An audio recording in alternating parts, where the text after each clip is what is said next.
Welcome to the Outer Realm with Michelle Desrochers and Amelia Pisano.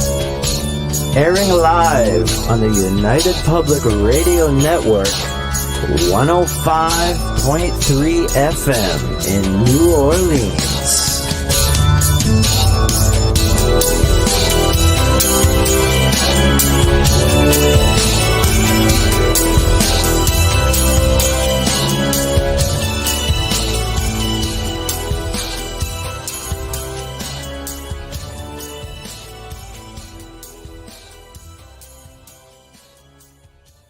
All right, everybody, it's time for you to get out and nominate your favorite podcasts. There's an amazing show I want you to consider for the People's Choice Podcast Awards. The Outer Realm in the category of Best Female Hosted Podcast. The Outer Realm is a very popular show hosted by Michelle Desrochers and Amelia Pisano, which boasts millions of listeners each week who are well known for and have been complimented on their very laid-back, roundtable style of interviewing. Together, this dynamic duo brings you the best of the best with guests from around the world who are well-versed within their respective fields of ufology, paranormal, esoteric, and other areas of high strangeness, and more. So go to podcastawards.com to nominate The Outer Realm in the category Best Female Hosted Podcast. That's podcastawards.com, and please take a moment and do it now. Good evening, everyone. Welcome to the Outer Realm Wednesday night segment. We are broadcasting live on the United Public Radio Network, UFO Paranormal Radio Network, 105.3 and 107.7 FM from the beautiful city of New Orleans. We are fully sponsored by the amazing people over at Folgers Coffee. And thank you, Folgers. We could not do it without you. Big thank you to Dr. Snick, aka Justin Snicker, the sonic surgeon, who is responsible for the intro that you just heard. He's an award-winning composer of Halloween horror, sci-fi, and dark wave electronic music, which can be found on any of your favorite streaming platforms. Also, big thank you to Steve McGinnis, the artist behind the banners and logos here at the show. Check him out on Facebook and Instagram. He specializes in the horror genre and does phenomenal commission pieces. So go check him out. Tonight, guys, let me just back up a little bit. Outer Realm, of course, has been nominated for a third year in a row for the People's Choice Podcast Awards. You would have heard that at the beginning of the show. So we are under the category of Best Female Hosts. Just saying. So, go check us out. It'll be voting time. We should be opening up fairly soon. So you're going to be hearing a lot of promo coming up with that, including ours. So be patient with us as we go through the show and get all this promo out there. So tonight, we welcome the return of our dear friend, Wayne Mallows. He is the author of the Vampyre Tales, and he did speak about that on not just our show, but also on Fika with Vicky, which was probably about a month ago now. So she's another host on the network, and I believe she airs at 1 o'clock Eastern on Thursdays. It was a phenomenal interview. But tonight, we're going to be talking about the paranormal. He's a paranormal experiencer and TV presenter, also former owner of a haunted manor house, and has had a lot of really amazing experiences. So that is what you guys get to expect tonight. And I already see all kinds of comments chiming in. And while we are on the comments, please remember, we're sort of like this superhighway that comes in from like 7 different lanes, because Roku doesn't have a chat room. So we're down to 7. Not like we're ignoring everybody, but it's coming down to like 1 lane, and we see it all on the chat board. We will try to get to comments and questions and so on, but you'll have to be a little bit patient with us if you don't mind. So, Bubbles, how's it going?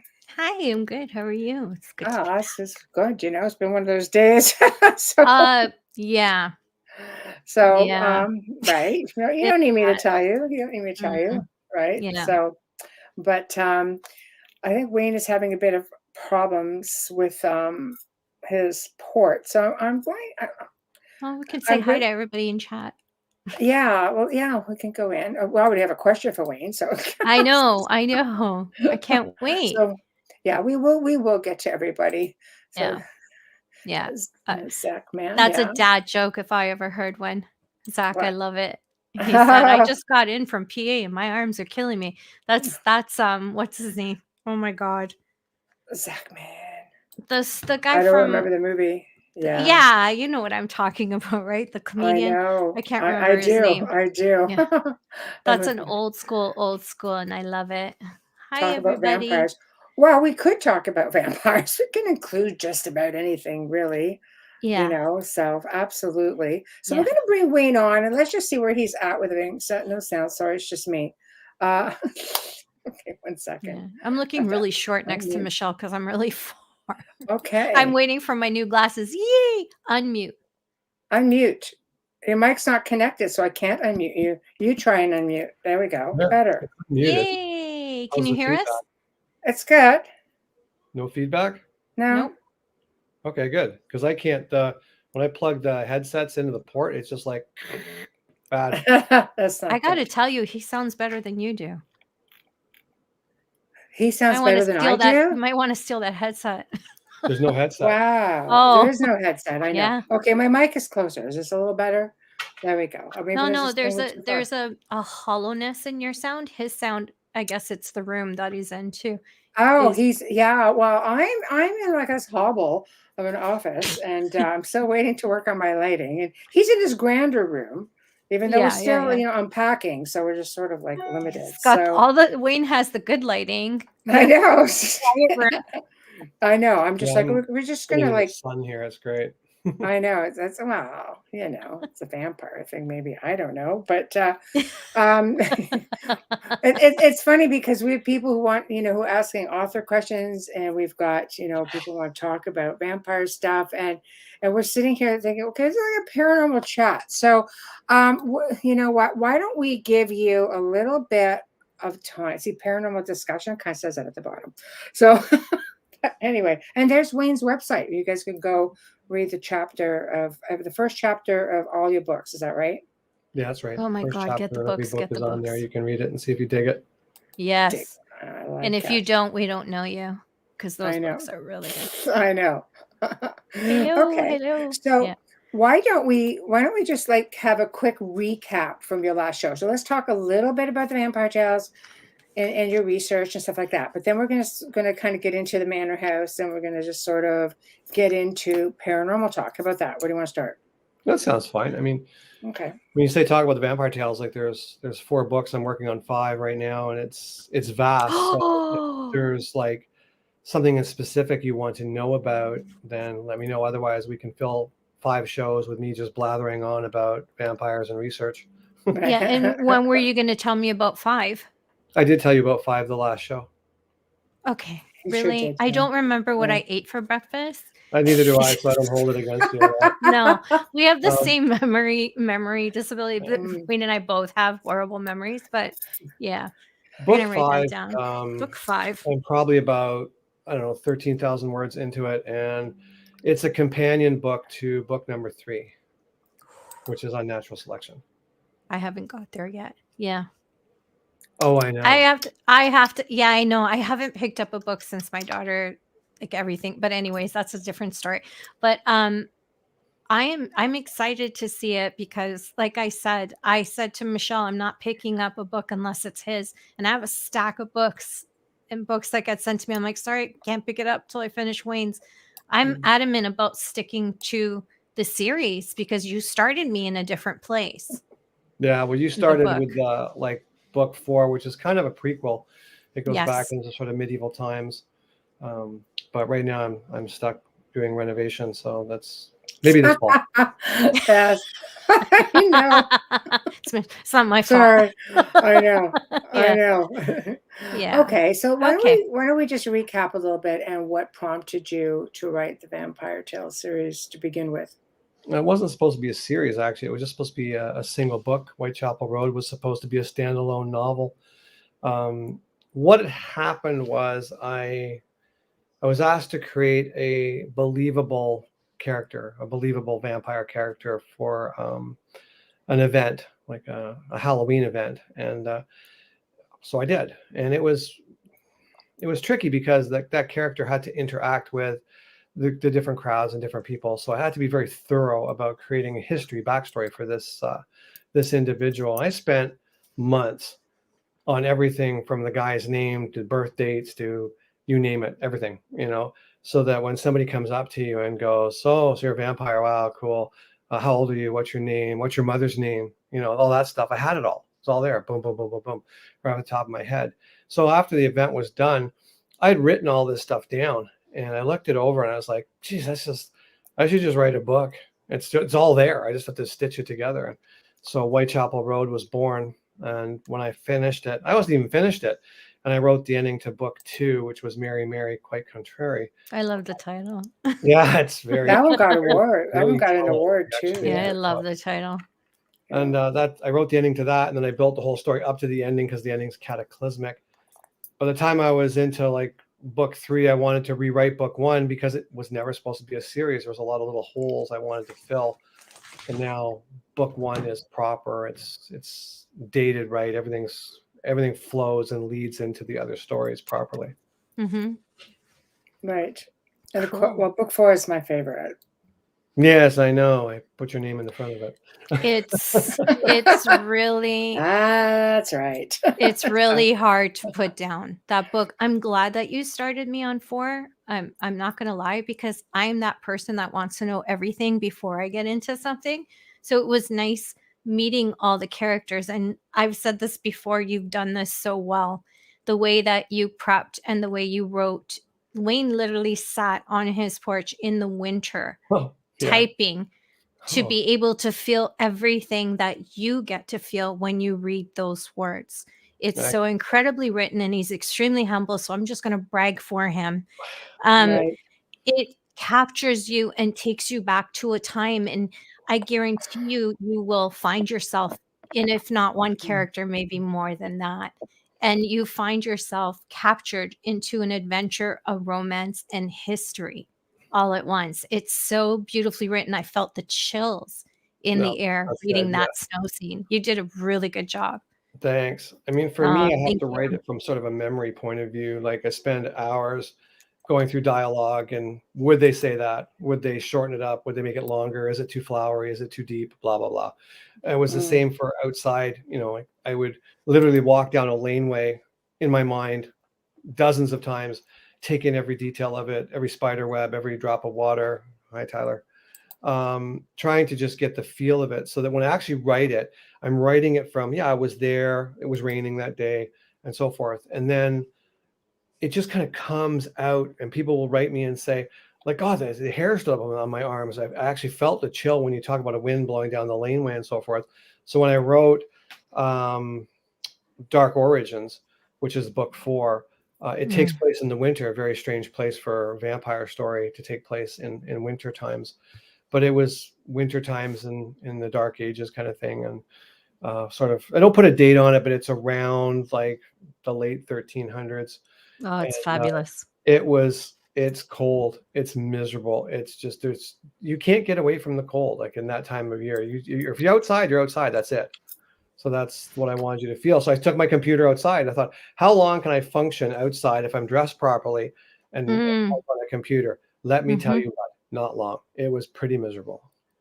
Yeah, and imagine the place that you're speaking of was probably even colder. Very much so. It's you really set the scene for the desolate, the ice. Like, I don't want to give it all away because I want you guys at home to read this book, because if you're gonna, I would, even if you like things like I'd like to know ahead of time, start with that book if that's what you You want. start with number 1. Okay, sorry, I can't say that because he is the author and I don't have that right. I'm just saying I loved starting there and I found myself in it and I was happy. So I look forward to see where they go from there. You'd like book 3 though, honestly. It's I'm gonna like all of them, Wayne. You wrote them, it's just so real and raw. I was talking with somebody just recently about that, how raw it is. It's not like flowery. It's like, oh my God, you're a vampire. Wow, I'm going to fall in love with you. Wow. Nothing like that. It's very tumultuous. It's very heart-wrenching. It's very life and death all the way through. Oh my God, am I going to cry? And many of those I cried a lot in book 4, though. I did. Oh, you'll bawl in book 3. Thanks. My sister read book 3 and she was just like, oh my God, I cried and I cried and I cried and I cried. Yeah, but she was also very like, oh my God, that sex scene. Well, it's just my sister. My brother Easy wrote to- The sister was like, My oh. I brother don't want to hear about wrote what my sister does. I know. Yeah, you don't want to read something like that your brother wrote. No. Puts me in a different light. It puts you in a different light, and it's kind of like ick when You it's your read brother. it, you're kind of like, oh. Well, Yeah, then. both my kids read it and went like, you wrote that. Who wrote that scene? I'm like, me. Oh You wrote crap! that scene? Yes. I know. Let's just make Do you- that and get on with so it. so now they're like, hey, we gotta up our game. I know. It's a beautiful thing, man. It's a beautiful thing. Look at that. We didn't even have our background. That's Oh better. I feel gosh, that's better. why it was I so knew something dark was missing. looking. I know. Hey, That's speaking of why. backgrounds, I was So- looking at the promotional picture you put up. Who's that guy with the really long black hair who looks young? I took the picture that I was given. Okay. I didn't know who that guy was. I know who those he days, is. This is the me. Yeah, I met him that way, so I know who he Great, is. But I like you the way great. you are too. I Old. love it. Men look great with gray hair. It's you guys really like. It really sucks how you guys can get older, look better, feel better, not go through menopause and all that other crap. It's wonderful. Yeah, we go Do you through wanna tell menopause Chris every where to day. get your books, Wayne? Menopause, think. Oh yes, Chris. Fail. Chris. Go tell how to get your You got to get them through me. It's a bit tricky because I was having stuff stolen. Even in the printed format, people steal your stuff. So they Yeah. were ordering stuff and I wasn't getting paid for it. So if you contact me through email or on my website, I can work out how much it costs to ship a book out. I do everything myself. It's self-published. It's self-printed. All the paper, ink, everything's from Canada. And But the books are real quality. I was just going to say they're very high quality. We're I very, don't ship very anything out. I don't get it printed overseas, and it's beautiful. a heavy quality paperback for sure. Oh, it's Right. gorgeous. And when you it's a big book, and when you're holding it open, it holds its own. You're not struggling to Oh, Oh, you'll you'll keep that heavy struggle. book That books. is open. a ton. The only book that The doesn't heavy weigh a ton books. is the Yeah. second book. They're heavy books, but when you're into it and you're in there, it's Yeah. hard to put down. I only laugh because I hit Wayne with one of them one time. Yeah, thank God it was the little one. He startled me If it one was time. book 4, you would have gone It- far. Oh yeah, it was just instinctive. He startled me with freaking bubble wrap, and I went bam. He said, "Did you seriously hit me with my own book?" I was like, "I think I did." It's amazing the work we do and how easily we are startled. Let me just tell you. Yeah, We thank are you for that, very Mr. easily Bubble Wrap. startled. Yeah, it's a beautiful Bubble thing. wrap is fun. I love bubbles. No, Don't boo-boos. play with bubble No, wrap when you're around Michelle. Just saying. it's not just normal bubble wrap, but these freaking things about tubes. About Oh, this the ones big from and, Amazon. oh yeah, They it's go just a bam, and I'm Yeah. just like boom. It's like a book flew off the shelf kind of thing. That Yeah. kind of boom. It was just a little book. It was just a So, smaller book. I have a question for you because I haven't seen you or spoken to you in a while, and other than text, and I wanted to ask you, my friend and my brother, how are Mhm. you feeling since you moved? Where, to the new house? Yeah, like leaving the manor. What did that feel like for you? Fantastic. I wish I was gone for good. I'm Oh, happy my for you. My God, I still got to go back and finish bits and pieces, but other than that, yeah, I'm happy to be out of there.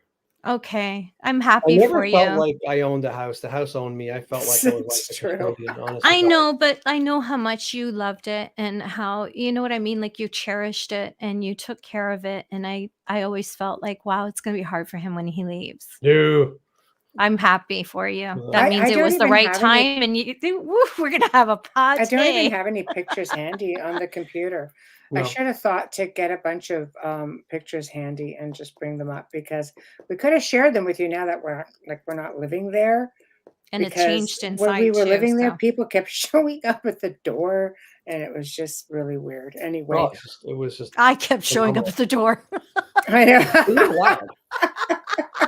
I kept showing up. Oh no, it's true. Bus tours and everything. We're looking outside. What the hell is that? Wayne a makes bus? the best muffins and Yeah, it was a shortbread bus. It cookies. was- And I Yeah. was sitting out on the veranda editing one day, and this bus pulls up, and I live in Niagara Falls. It's not uncommon to see a bus pull up and stop for a few minutes and get their Yeah. bearings or whatever, then take off. And the door opens up, and 30 or so people file out and stand Oh in front of the my house and start Lord. taking pictures. I'm like, what are you doing? hello. And Oh, where you're did you on a come bus from? tour. No, I know. I'm not on a bus tour. You can take your bus and go. Like They I haven't thought it been was a on the mini museum. bus tour. Wow. Yeah, it I don't happens. know what it was, but it That's was unnerving. scary. That's really People showing scary. up on the veranda. Yeah, well, the house was on different shows, so I was sitting there another time. I think I was editing or writing or something, and a guy walks up, and which is I thought drop a flyer, say hello, whatever. And he's like, "Hi, good morning." I'm like, "Hey, how are you? Good." He just walks in my front door. I'm like, "Where you going? Hello." And he's like, "Oh, I'm just gonna have a look around." I'm like, "No, it's my house. What are you doing?" He goes, "Oh, this isn't a set. I saw it on television." No, No. oh, it's You know not a what? set. They don't realize that those houses that you film in and you're the whatever, like the person commenting on the cases are people's homes. Mhm. They're Yeah, not Just sets. message me, Yeah, they Alex. don't realize that. yeah. You can message me, Alex. I was just letting Amelia finish. Mhm. Just email me.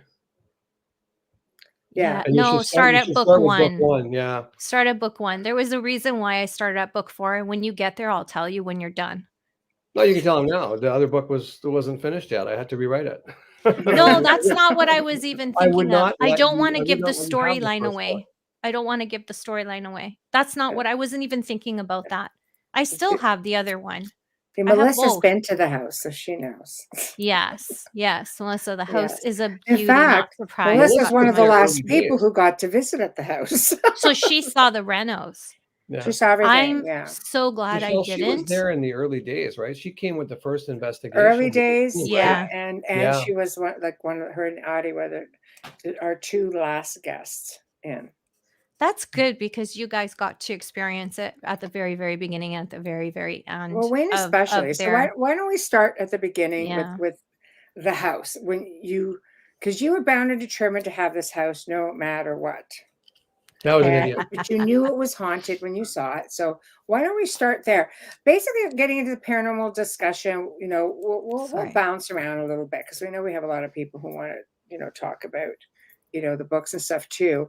But as an owner of a haunted house, you get a different perspective from things, with people staying and coming for the house and the problems that it caused. Because I know when I came on board and started filming and bringing people in, the house changed a little bit. It seemed to like it some days, seemed to go quiet other days. So we'll start, with you beginning buying the house and so on and so forth. I think it's important for people to realize too is the power of intention, and I'm not just, it's not cliche here, but like what you said, I did want the house. I saw the house. I went to look at another house. I didn't like it. And then this other house came up and I was shown that house, which was the manor. And I wanted it. I wanted it like no tomorrow. And I basically put that house everywhere. Like I had it on my computer screen, on my phone. I had it on my calendars. Everywhere I went at work and at home, there was that picture of the house. And I never called it the house I'm going to get. I just referred to it as my house. And that was all. So and within a year and a half, that house was actually mine. So it was pretty trippy. Yes, I knew it was haunted. I picked up on an elderly woman who was at the house before I even went in. It was almost like she was outside. And if anybody has ever been into an old dusty attic in the summertime, there's that dusty smell of dried wood that I can only just call it attic smell. And that's what I could smell every time this person would come around. And she was extremely sad, and I was very curious about her. But anyway, long story short, I did end up getting the house. And I walked through the front door just like it was my house. And I never was like, wow, I wasn't even amazed by it, really. Mm-hmm. Yeah, There it that's is, after I did guys. the paint job. Tamara said maybe the house picked you, which we've said that all along. Quite possible. Yeah, there it is. Yeah. When I bought that house, if you can imagine, like all the red trim that you see on that house was white, and the bricks were actually painted blue, like a recycle bin blue. Like it was Smurf blue. Good Lord. Like Facebook blue.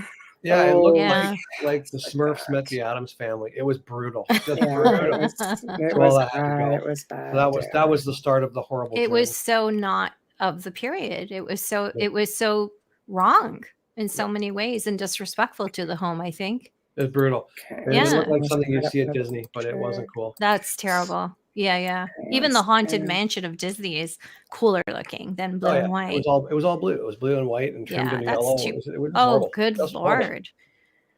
I couldn't imagine this beauty painted like that. Oh, it was horrible. That is And, really like up sad. on the tower, there was they didn't have the right shingles, so they just did it in white aluminum siding. So instead I of having shingles on your roof was shingled with aluminum siding, like white siding. I love that house. Tamara, no, that was a tricky part.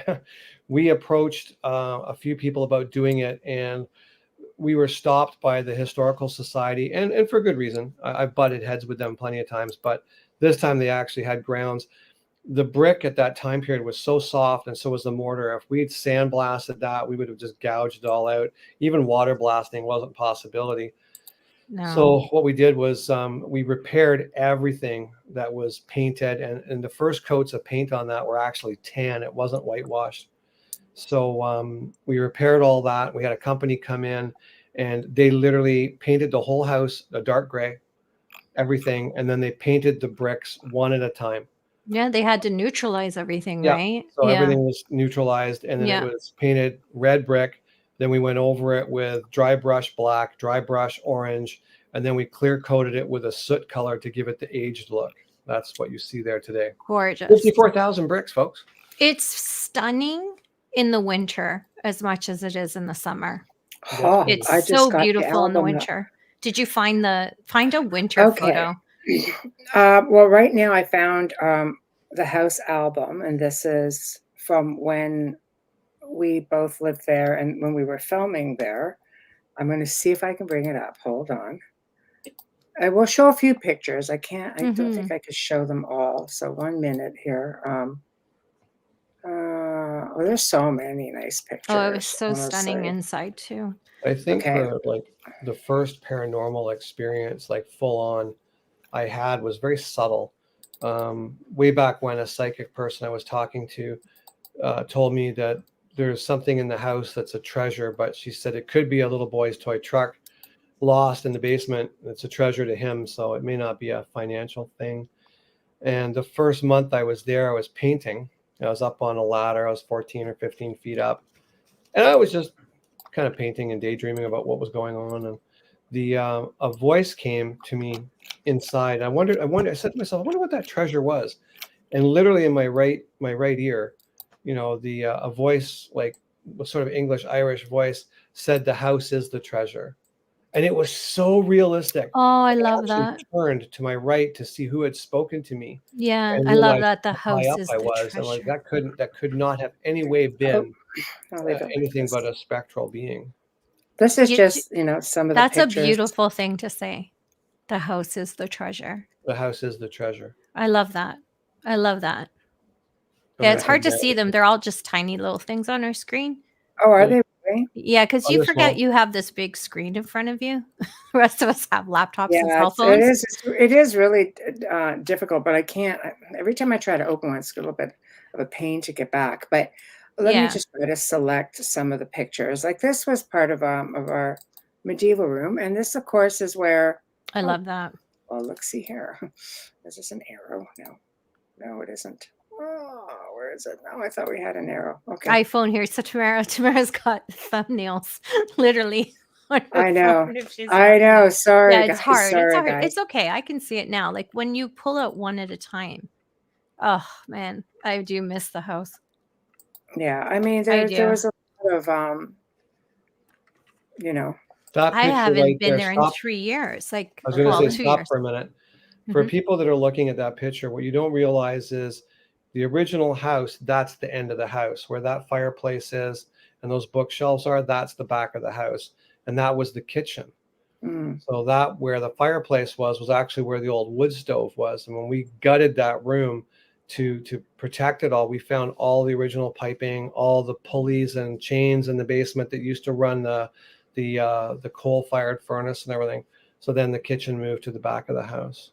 mhm. Okay, so some of these, you see, I'm going to try to make my way to the staircase. Make him away. Make him away. Anyway, I know. Do you have a photo with all the mirrors? Yes. Okay. Yeah. A photo with all the mirrors. Mm. Well, this was up in the tower. Yeah, That's it's that's stunning. the tea room in the tower. Hmm Yeah. That was angled. Blah blah blah. There you go. This is Yeah. the front staircase as we come in. My God, I'm gonna cry. There we go. I'm gonna cry. Oh, I crap. know. All I those miss mirrors it. though. I know. So, there's just a lot. It was I'm choking up here. Oh my there we God. go. This is from the upstairs angle Yeah, it's looking looking down down. the stairs from the front bedroom. Yeah. So, there's again, there's a lot of um Oh, Melissa's asking what year was the house built in again? What was it? 1872. 1872. mhm. Yeah. And then it was modified in 1887. And then when we were doing that room where the fireplace was, Oh, hi, we Samantha. pulled the ceiling down and a magazine came out of the ceiling, and it was from 1887, and it was a fashion magazine of all the upcoming fashions for 1888, which I loved because that was the year of Jack the Ripper in London, 1888. So I thought it was such a nice sort of thing to find within the house. Yeah, especially you have that, and then Whitechapel Road, and everything just becomes It just synchronicity. becomes more real. Yeah, Yeah, we found absolutely. newspapers and stuff in there. That's We you did always find do, things. right? With those Yeah. old homes. Yeah, we found Yeah. the servant Service stairs. What's really cool is that those servant stairs, or the second set of servant stairs that were in there, they put them in when bathrooms became a thing, and they put the original bathroom where the original servant stairs would have been. So they took those out, put a straight set of stairs up, and put a bathroom where those old stairs used to be. But that was all boxed in. I didn't know it was even there. Mm-hmm. Hey, we have a question. Amelia, can you get this Knights, yes. as we Hello, go along? Knights. My aunt has a house that is haunted, but only when people who are not related to her. They never show up when it's just family. Do you have any idea why? Oh, I think You ran into he can this answer too. this. Yeah. What is my aunt's house? The hauntings only happen when people who are not related to her, people they don't know, come To his into the aunt. home. Yeah. Yeah, Oh, that's when the they can experiences just be very happen. protective of it. They look at it, their house, and I've run into that situation where, I find that when people just come in and they don't introduce themselves, the spirit family get a little put off as well. hmm yeah. Yeah.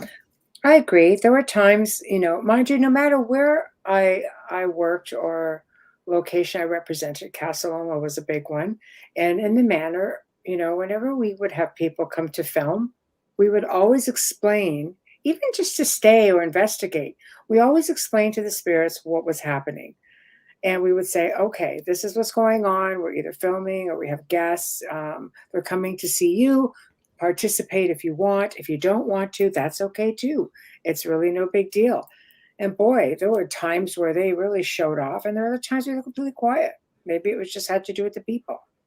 I I would think always so, be because telling people who come in, say, remember the time period you're coming into. It was very formal. You didn't just show up, walk in, and Not a wander house like around. this. You would introduce yourself, say, "Hi, my name is so and so. I'm here for this reason. Will you participate? Will you talk with me?" And when you did that, I find the results were incredible. People would get amazing results. oh, I'm Talk not about gonna the lie, I felt tattoos. comfortable there. Sorry? Guests with tattoos. Talk about when you had Oh my friends goodness. visiting Yeah, with guess what tattoos. tattoos? I mean, the first time Michelle and her team were over, one of the mediums she had working with her said, the lady of the house wants to know what's on your arm. And I had a jacket on, and I'm thinking there's like dirt on my arm or something. I'm like, I don't know what you're talking about. And he couldn't see either. And he said, well, she said it's like a plant. Well, I have a vine tattoo Mm-hmm. on my arm. So anyway, I said, oh, it's a tattoo. And he goes, oh, she thinks it's tribal, like it's native. I said, well, I Oh, guess it has its yeah. origins in It's native, but a lot Celtic. of people Yeah. do it. But it makes Whenever I had sense. people come over that had tattoos on, they would always have like they'd feel this little touch on their arm, like they're just fascinated by the colors and the pictures. Mm-hmm. Because Right. it's not something of that time. It's It was not bizarre, common. right? Not common. But with your tattoo, it would resonate because they were Scottish or Irish. They were English Irish. English Irish. I was He gonna. was I don't British want to and give her she was name And Irish. away. and you had the Yeah. Celtic cross Yeah, here as well. Yeah. Yeah. Get a good I don't Can't want to see give it, her yeah, name. yeah. Yeah. There it is. Yeah. Yeah. I felt very comfortable in the home. I felt very welcomed. That's me. Yeah. You can see it. Yeah. No, the house is very welcoming. I mean, some of the first experiences, even in investigating, I could, when playing back recordings, something was touching the recorder and playing with it. And many times I would just walk into the house and, the door in the dining room would just open, wide open. One time I'm looking at one of the caretakers doing work there. He looked at me and went, I was like, Well, that's because that door was on a closer, Yeah. fire door, so it was always closed. Yeah. That door would swing right open and stay open, and it first of all, it We should just looked at open each by other. itself, and it That's shouldn't good. stay open. Right. But it was all gentle experiences. Or, we would give voices. There's times I would just come home and I would hear, well, hello. And I'm like, Wayne. He's way at the back of the house. And he goes, you call me? No. Yeah. That's funny. I Lots think just- one of the trippiest ones with voices. We always said that we don't see a lot in the house, but the house will give up its voice over and over and over again, and it never fails. Mhm. And I remember I had a thievery happen there early days, and I had a bunch of tools ripped off, and they were clever about it too, but they really went to a lot of trouble to get those tools, and it was upsetting, but oh well. And a couple of 3 weeks later, I guess, I was getting ready for bed, and we have a smoke alarm system that's hardwired to the panel, and lights and all kinds of stuff that go off because it was a bed and breakfast for a while. Mhm. And I just got sort of into bed. My son was living with me at the time. He was up on the second floor, and the fire alarm goes off. I mean, full blown, like lights come on, and it's like, your heart Lots stops. of lights. You can It's see that intense, freaking man. It sucker from lights up space. everything. Yeah. Yeah. So I get up and I walk out, and he looks down from the second floor and he goes, "Is it serious?" I'm like, "I don't know yet. I've got to just check all the alarms. Just take a walk around the second floor, check all the rooms." So I walked the first floor and I went down to the basement, and nothing. I couldn't. The alarm shut off, and I'm like, "Okay, well, must have come in from outside. Maybe one of the windows are open. I don't really know." So I yell up to him. I'm like, "Okay, I think it's okay. I think we're good." So I get in the bedroom, close the door, boom, away it goes again. So I said to my son, I said, "Check the house. I'm going to walk around outside and just have a look," right?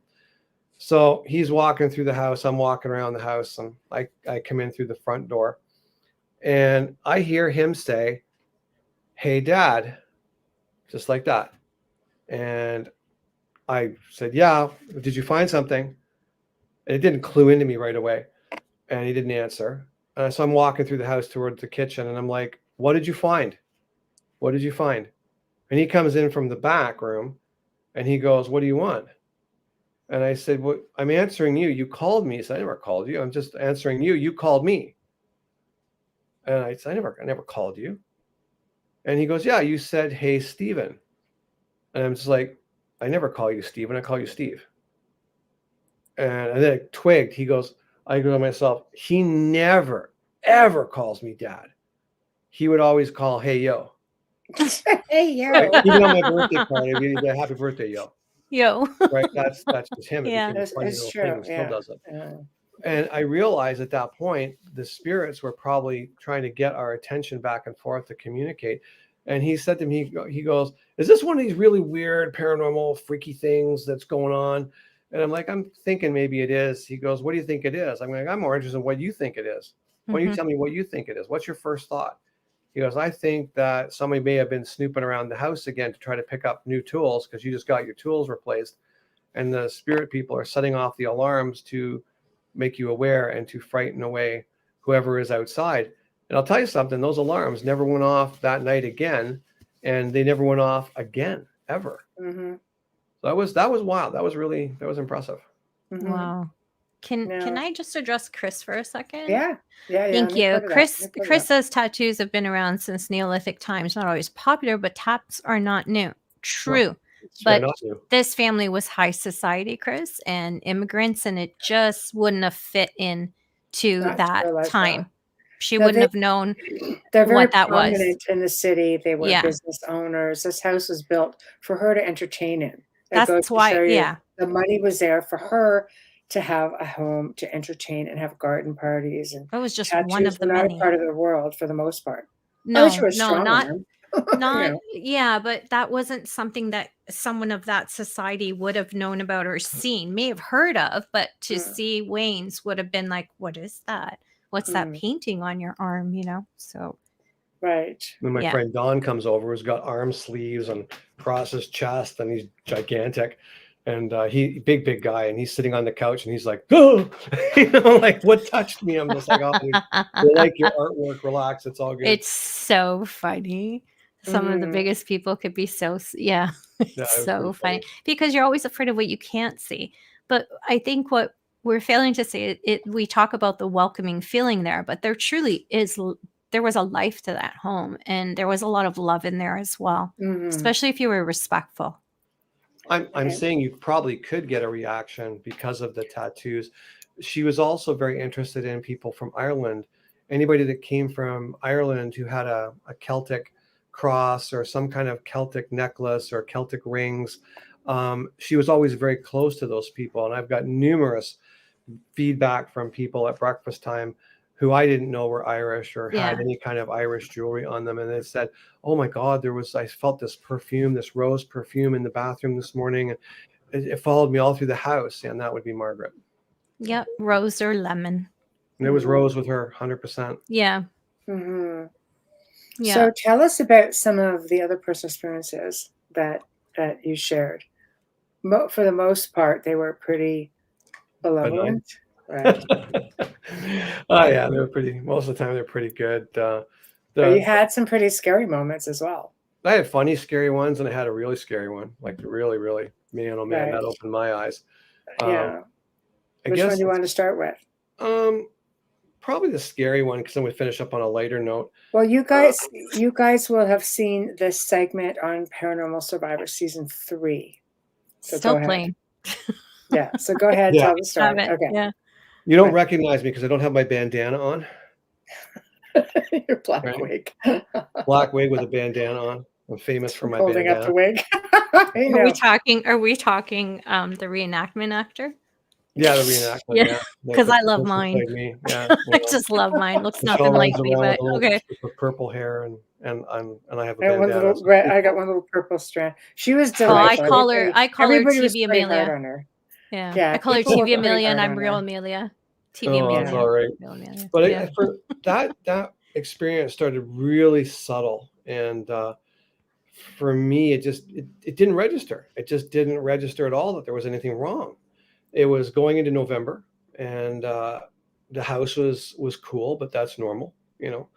And the only way I could describe it is for anybody out there who's got children who have either left for school or left the nest for good, the house feels really, really quiet. And that's what it felt like. And my son is working, and so he's not around a whole lot, and I'm working a split shift, so I'm not around a lot. So the house just felt really empty and really big and really quiet and really cool. And I thought, well, that's just the house in winter, I guess. That's how it is. So didn't put two and two together at all. So I'd gone to bed this one particular night, and I had rescued a cat named Sean, and I named him Sean because he was black and white and looked like Sean Connery. He had no voice. Looked like Sean Connery. He was Yeah, a bit of a tuxedo, right? tuxedo. Yeah, he was cute. Yeah. I called him Sean. So and he was just full of life, but he had no voice, and he'd just go, Oh. that's all. No Yeah. sound.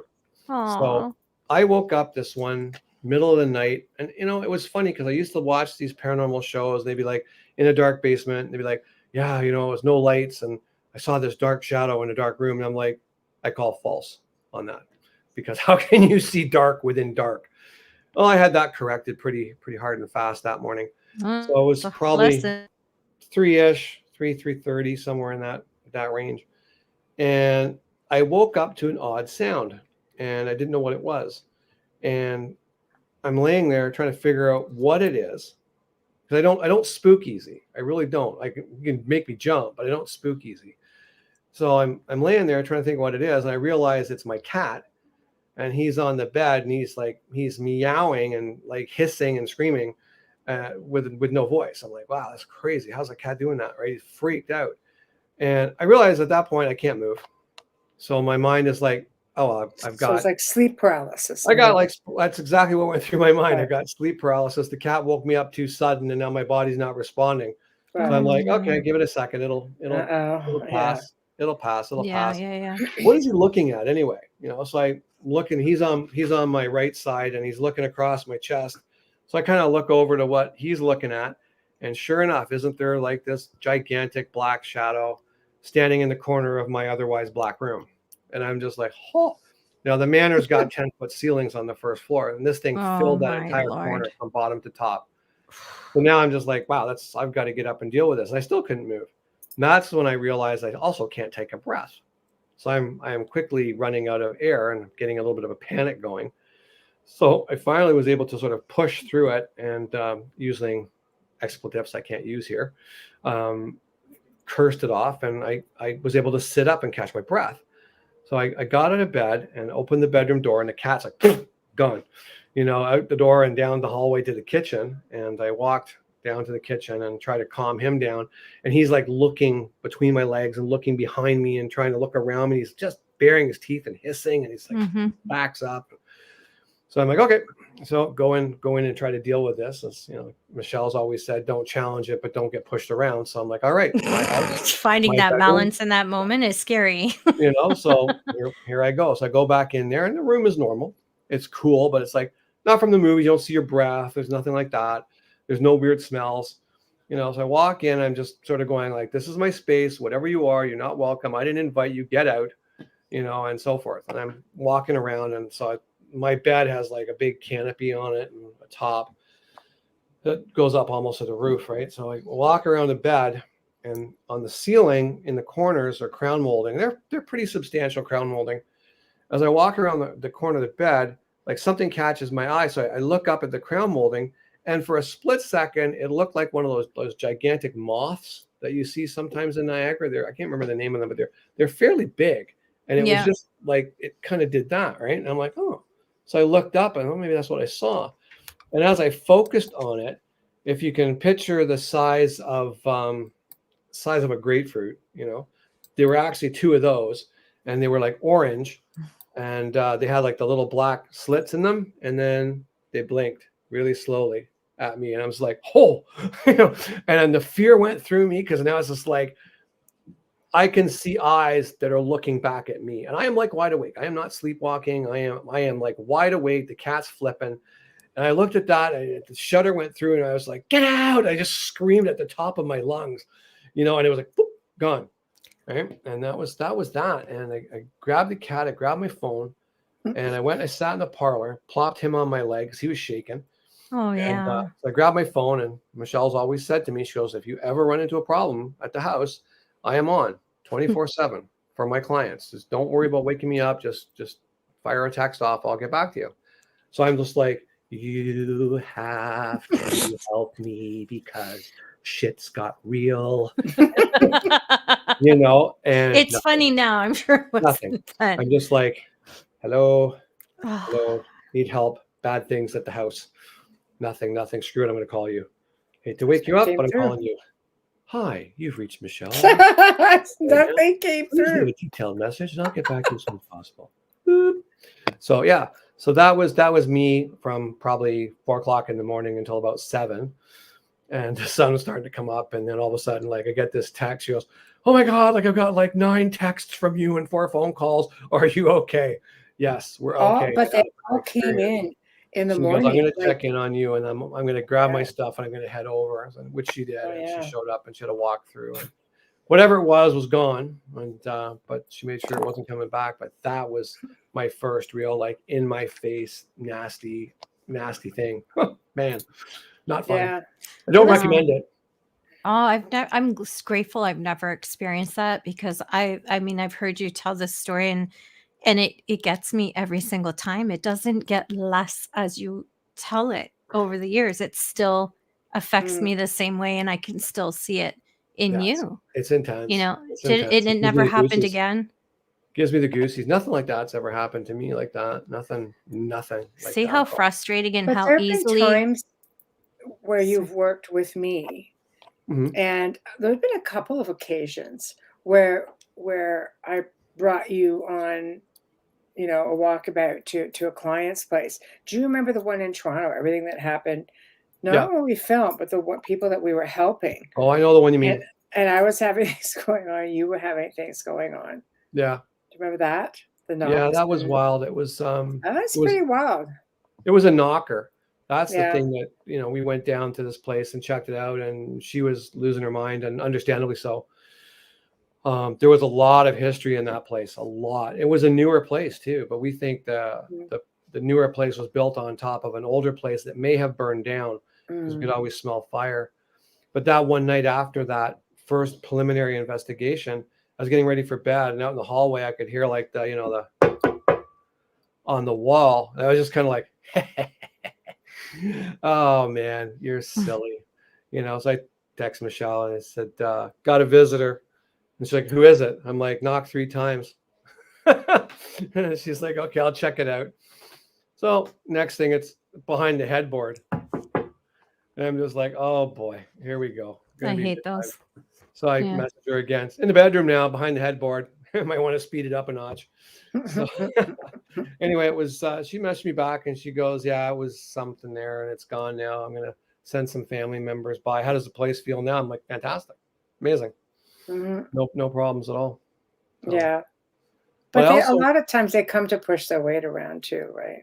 yeah, well, I just kind of laughed it off because I already had the big Mm. kahuna in there a couple of years earlier. It's got to do better than knock on the door. But one thing you got to Knocking is remember. hard. Sorry? Knocking is scary It because can be. it falls into that whole paranormal stereotype on films, right? So Well, it already especially when gets it's you the there. 3. That's what I mean. Like Yeah. every exorcist, it's always 3 knocks. Mm. And that's Yeah. always said over and over. So that plays on you on top of Mhm. everything else. So I could only imagine. I had it before we went. The same one. And you had it 3 the same knocks. night I did too. Yeah. And it Yeah. was 3 knocks, and I was in my ensuite. I was getting ready, and I hear tuk, tuk, tuk. So I just came in because I'm a big believer in acknowledgement is empowerment. So I don't go there. I grabbed my purse off the bed and I said, I'll see you in an hour, mister. And I grabbed my purse and I just sauntered out into the car. It's not that you don't feel the anxiety of it. You just don't yield to it. It's You don't best want to to show not. it. Yeah. Well, no, because you give the edge like almost immediately. Here's one for you. I A comment. heard those words today in my head. Acknowledgement is power. Yeah, don't do it. Nope. Knight says, when I was camping in the Appalachia, I heard a voice say, this is my home. You are not welcome. Leave, please. Said, please. Wow. I packed everything and never went back. That's Yeah. smart move, Knights. That's a smart move. I would Yeah. say that's very respectful. I'd say I'd pretty Yeah, much they were do the same respectful. thing. Yeah. Yeah. Yeah. It's very respectful. If It's you very would have respectful. stayed, who knows if Mhm. you would have made it back. Do you remember So, that case smart that we move. went out to film at, Michelle? That one, it was out in Mm. Welland. Yep. And we went out to do a short film there, and Yep. nobody sort of keyed us in that there was anything really malevolent there. But Oh no, was- we were. It was. We were told it was very benevolent. It was very. There was nothing wrong there. We were just. There were issues, but not what we expected. I remember it. yeah, that was wild. One fella came down with the symptoms of a heart attack while we were there, and fortunately, there was a nurse. The medium there was a nurse. Yeah. Yeah, there was a thankfully. nurse there that basically got that under control. But what Good. was really, really wild for me is not what happened there, because really, like when I was there, Mm. other than the guy having a heart attack, I didn't feel anything, like Right. absolutely nothing out of the ordinary. Right. And that particular time, I was working a night shift for the phone company, so I was covering a lot of ground at night, a lot of different offices doing repairs and things. And I came out of this one building, and our job when we seal a building off is to make sure the mag locks lock, and then we get the green light on them, and then we're good to go. So I would always close the doors, and then it was kind of like March time, so it was still a bit cold. And I walked to my truck, I got in the truck, I started it, and I looked out the windshield to make sure that I did actually have a green light on that door. And then I saw what looked like the size of a garbage can lid, like two of them, on the ground, like in shadow form, doing like figure eights, kind of circles on the ground. And I thought that was really peculiar looking thing, right? And I looked around and thought maybe there's a bag or something caught on one of the street lights blowing in the wind. And I got out of the truck and I looked up and around and there was nothing. There was absolutely nothing causing these shadows. It was really peculiar. And I was like, I don't really dig that a whole lot. But yeah, well, I'm in the truck. I'm heading out, see you around. So I took off and I got to the next job.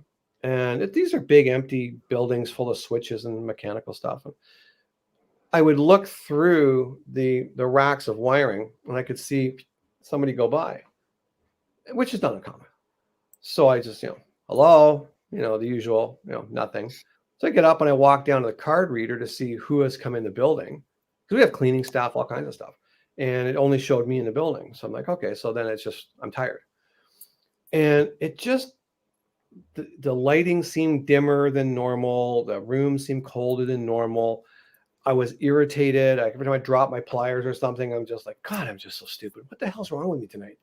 Get my stuff and get all my gear, go to the next place. And it's starting to rain. And like even the cityscape looked dark. It was dark and miserable and crappy out, and I got to my next place and I start to do a few basic repairs. And I dropped my tool from the top of the ladder. And I got down the ladder, I picked it up, I whipped it across the room, which is something I never do. That's something I'm not like. And I was like, that's not cool. That's not me. So I messaged Michelle and I basically, hey, are you still up? And she's like, yeah, what's up? And I said, how are you feeling? And she's like, ornery as usual. And then she That's wrote a back, common actually I'm a response. little more ornery than usual. And I said, yeah, That's that's not that Michelle. you say that, because so am I. Like, I'm really irritated. Like, I'm just out of sorts right now. And then I told her about the two shadow frisbees moving around in the parking lot. Mm. And I said, I'm just getting a funny feeling that something may have like tagged along. Do you want to just have a look around and maybe check on everybody else? And she did. And everybody else was having exactly the same experiences. I mean, some worse than me. Like people are fighting with each other and people are on the verge of divorce. It was crazy. Oh, wow. So that was one house with one naughty spirit being, let's call it that, that tagged on to, like, I want to say 6 or more of us, all going in different directions, causing havoc. No, for sure. And it happens a lot. Here's a question I would also like to address. Amelia, you want to get it? Yeah, definitely. And Adrian, hi, Adrian, asks, she says, first, entities must be able to listen to plans one makes, but can they read your mind? I can tell you this, yes, they on both counts. They're always one step ahead of you for the most part. And when I usually, if possible, whenever I would meet with families, I would always ask them to be off-site when they make initial contact with me. And I'll tell you, I worked with a family one time, and the sister got a hold of me. She lived in a neighboring town, and the husband was aware of everything going on. It was his wife who was affected, and the gist of it was she was playing with a pendulum. She had a family member who just passed. She wanted to communicate, and she got more than she bargained for. So when I went in, all of the contact and communication with me was done off-site and away from her. So the day I walked in, and I arranged it that the husband asked me, basically formally invited me in. See, I'm kind of like a vampire thing, I guess, right? But anyway, formally invited me in. And as I came in, she was eating like cereal, but she wasn't. She was staring at a wall. She's just going like this with the food, and the milk and everything is flying all over the place. And then all of a sudden, I came in very quietly through the garage door. So all of a sudden she stopped. So I approached, I came up behind her, and she dropped everything, spun around so fast, and looked at me. She goes, "Why are you here?" Just like that. And I smiled, and I may have been a little sarcastic and said something like, I came to play, which I should have, but I did. And she looked at me and went, ah, like this. And I was like, ooh, I think that might have hit a bit of a nerve. Now what? I know. 4 hours. 4 hours. I Oh was my there. God. And she wouldn't let me leave. She had her hand on me and she chain smoked, but she would only smoke like a fraction of a cigarette. Drop it, start, drop it, drop it, drop it, drop it, drop it. There were so many things that were involved with this. But unfortunately, they are fully aware. And we lucked out that time because if it's the person that has the attachment, it doesn't really make a difference. They know what's going on within the home. But if the being, because we're not always dealing with things that are non-human.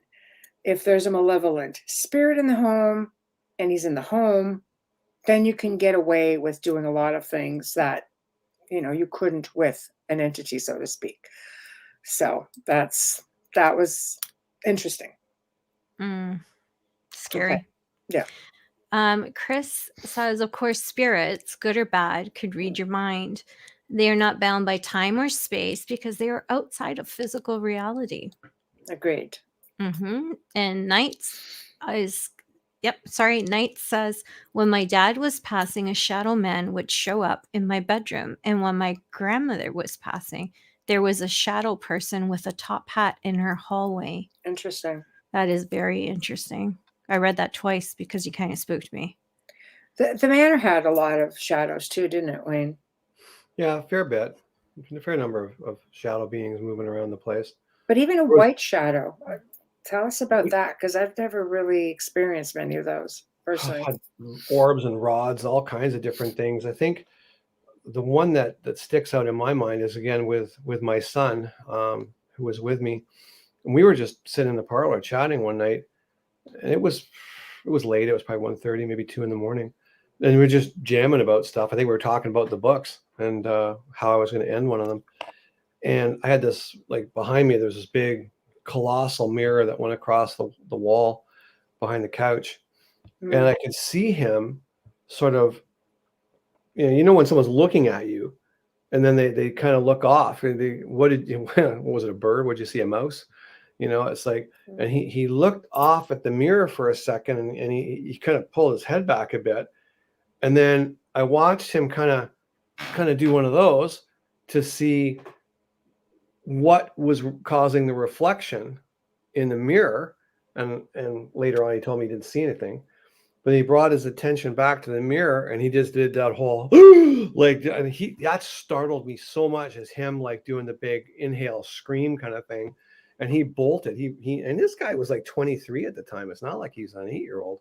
And he split and went into the dining room. I'm like, what did you see? Like, what was going on? He's like, listen, he said, when you were talking, he said, a woman, the mirror kind of went like water for a split second, like it rippled. And he goes, then there was a woman standing there, but she should have been over there by the fireplace if the reflections coincided. When I looked over, I didn't see her. And he goes, she had one of those like a little round kind of hat, like a flat black hat with the mesh that came over your face. Like funeral kind of deal. Yeah, and, the funeral hat. Funeral hat, yeah. Yeah. And he goes, when I looked back at her, I could actually see the whites of her eyes and she blinked.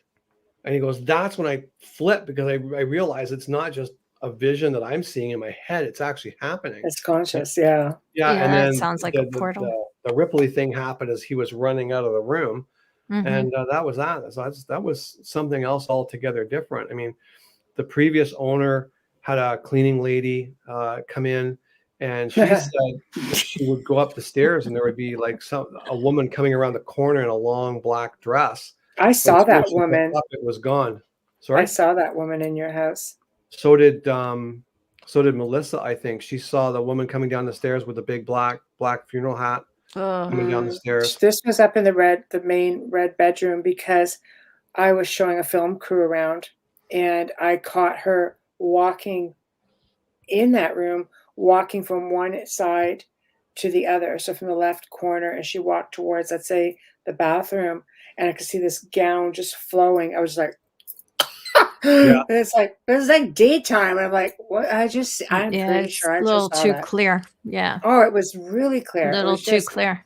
yeah, Yeah. it was really amazing. Many You know, people said they saw a little girl in the back bedroom, which is interesting because back then that would have been the servants' quarters, that bedroom. ah, Hmm.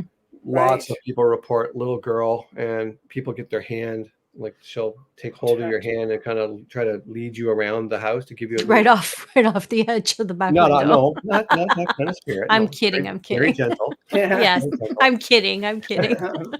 But then there Yeah. was a spirit person I called Weezer. I didn't know his name, and I couldn't find any history on him, but you could hear him. He'd be like, Oh, God. he was always I'm up so on the glad I came second years floor, middle later. bedroom, or by the tower in the tea room. Hmm. And Michelle actually caught him on an EVP. EVP. Yeah, and Oh, Oh, wow. crystal clear, and you could hear him touching it. And then she says, like, do you need help, or something to that effect? And you yeah. hear him go, it's so cold. Yeah. That's what he said. And I found him on the by Alex. I found him on the first floor just one time, and he was in the bedroom. He started wheezing, and I didn't know what to say. So I was like, Weezer, what are you doing downstairs? Is everything all right? Wayne has a way of labeling everybody with their Oh, own little nobody name. knew. I know. Yeah, He didn't know you his pick them name. perfectly. Yeah. Well, what do you call a person like that? Alex said earlier, he said, what's attached to him? My automatic natural response was going to be a burrito, but he's going to bed. So good night. Yeah, leave your shenanigans out of it, poor guy. Yeah. Here's a question. Yes. Adrian asks, what about spirits that attack only women?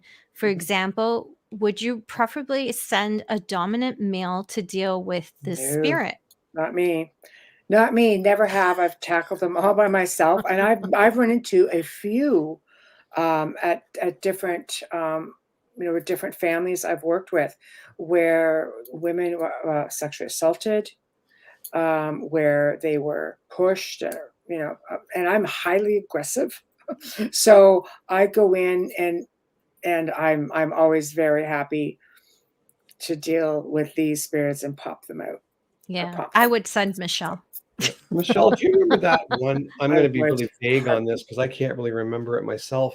You did a case where you got called into the place because they were having all kinds of really nasty things happening to the kids and the animals and Mm. stuff, and it turned out to be the grandmother.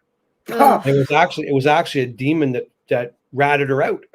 it's true. Wow. How bad are you when you have a non-human entity that just says, "Hey," oh yeah, and how we knew this was because this thing was around, and I'm like, and it kept trying to get me to go upstairs. So I said, okay. So I said, what do you want me to see?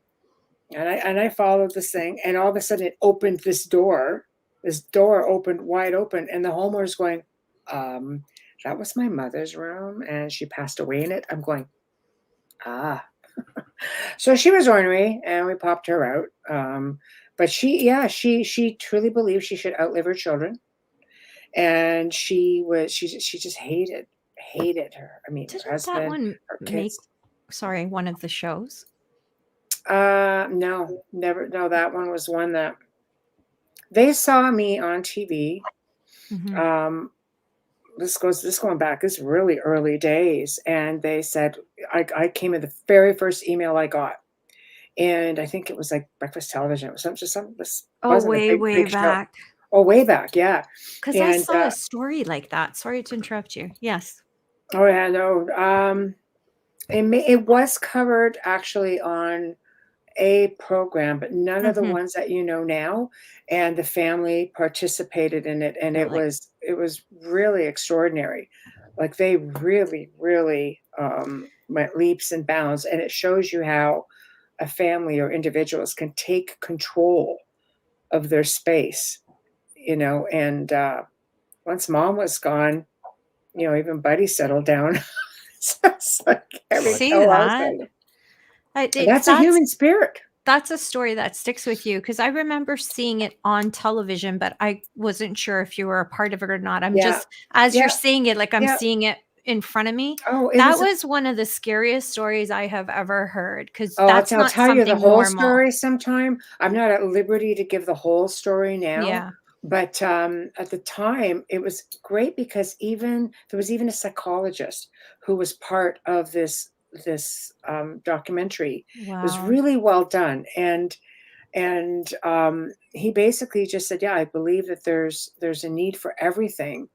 And even when I deal with families or really hardcore cases, um, I will usually ask, especially if it's a family with, of the Catholic faith, because they require so much, and I will require, psychological, psychiatric assessments, and I require permission from their doctors to work with them. And I always get the permission as long as I do not encourage or allow families or the individual to go off the medication. It's when the medication doesn't work that you have to sort of explore, other avenues. And it's really great. They're really fantastic. On average, they're recognizing it a lot more. And no, Tamara, it wasn't on Haunted Canada or Creepy Canada. It was a documentary. And here's something for researchers out there who get approached by film students. I have worked with film students a lot, and where they'll ask and say, "Can we film with you? Can we interview you? Can we follow you along?" I used to allow them to follow me on ghost tours, not investigations, because I could never. I've always only worked malevolent cases or with families in that situation, and I could never guarantee someone. Well, I could never guarantee. I'm gonna leave it there. Someone's safety. So, my team was always very used to how we did things, and it would be fine. But years down the road, I think I have worked with at least 4 of those students who went on professionally to become producers or editors and writers. And I've worked with them on a whole different level. So always encourage young people who come to you and want to work with you, film students, because you never know how it's going to come around full circle. So we're just going to come in here now to handle some more. Stevie, no wonder. How hard is it to discern some type of trickster entity pretending to be a past person to mess with someone or family? Want to get that, Wayne, and then we can chime in? No, I'll leave that up to Q&A, you. man, Q&A. I know it's a Q&A, but What are you your can thoughts? any idea. You've lived with me long enough. You should be able to answer this. Oh my God, are you kidding me, man? Okay, No, Bubbles. yes, I'm not tricksters and stuff. There's all kinds of those out there. Could Yes. be anything. They mask themselves. I mean, the one case that you had where you got called in and she goes, the old lady was like, my husband passed and I'm trying to reach out to him and he's calling me all these nasty names. And you were like, well, did your husband like you? Oh my God, we just talked about this. That's funny. It was a vile recording. There's a million out there that could trick you and fool you into anything you want to believe. If you want to believe in something hard enough, there's something there happy to give it to you. And that's why we always say don't engage. That's why we always say that. It's that easy. They know everything about you. They know everything about your family. Do not engage. True. Okay, we're going to make our way down the and list you would here. never feel frightened. That's another way of discerning. If you're uncomfortable or hesitant or frightened, that's another way of knowing that this is your loved ones would never, ever treat you poorly or frighten you. I don't know. I was terrified of my mother. If she came back, I would They're nicer on the other side, though. When they've ascended, they come back nicer. Yeah, that kind of. I find with spirits that have passed, when they come back, like the nastiness from Earth.